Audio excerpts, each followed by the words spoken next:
Raven's Hollow was not the kind of town you find on a bright postcard. It was a place of grey stone, ancient oak trees, and secrets that grew like moss on the walls. Natalie Miller pulled her car up to the gates of Willow House. We're here, Mustard. Look at this place. It looks exactly like a Gothic novel. Mustard, the ginger cat, looked out the window and let out a long, doubtful meow. Natalie stepped out. The air was damp and smelled of pine needles and wood smoke. As she grabbed her suitcases, a man appeared from the shop across the street. It was Mr. Henderson, the baker. He was wearing a white apron covered in flour, but his eyes were sharp. Ah, the niece. Natalie, right? We've been expecting you. Terrible business about Alice. A fall down the stairs. So sudden. She was a healthy woman, you know. Mostly. Thank you, Mr. Henderson. Yes, it was a shock. If you need anything, or if you find anything interesting in that old house, just come to the bakery. I know every secret in this town, and every recipe. He laughed, but the laugh didn't reach his eyes. He watched Natalie until she closed the heavy front door.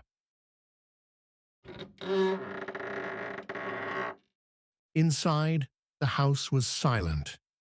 Natalie walked through the hallway. Dust danced in the pale sunlight. She felt like she was being watched by the portraits on the walls. She went to the kitchen to make tea. Suddenly, a shadow appeared at the window. Who's there? It was Miss Blackwood. She was standing in the garden, perfectly still. She didn't knock. She waited for Natalie to see her. Natalie opened the back door. Good afternoon, Miss Miller. I am from the council. I was a close associate of your aunt. Alice was becoming quite forgetful lately. She often misplaced important documents. Have you found any folders? Blue ones, perhaps? I just arrived, Ms. Blackwood. I haven't even unpacked my brushes. I see. Well, be careful. These old stairs are dangerous. It would be a shame for history to repeat itself. If you find any papers regarding the town's land, call me immediately. It's official business. Miss Blackwood turned and walked away with military precision. Natalie noticed Mustard was arching his back, his fur standing on end. Later that day, Natalie went to the local library to find a map of the estate. The library was a labyrinth of dark wood and old leather. There, she met Oliver. He was young, with messy hair and glasses, sitting behind a mountain of old scrolls. You're staying at Willow House. I recognized the cat hair on your coat. Is it that obvious? I'm Natalie. I'm looking for records of my aunt's property. Alice was here every day for a month before she died. She was looking for something from 1924. She was very nervous. She told me not to tell anyone what she was researching. Not even the mayor. Especially not the mayor. What was it?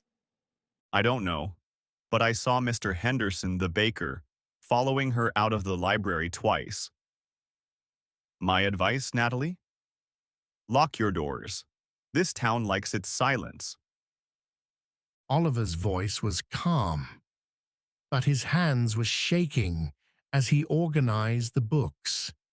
Was he trying to help her, or was he warning her to stay away? Back at the house, Natalie sat in Alice's study. She was an illustrator, and she loved details.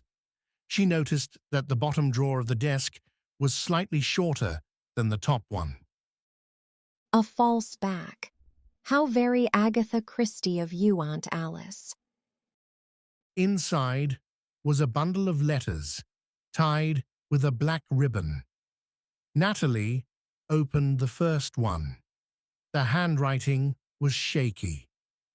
September 14th. They are watching the house.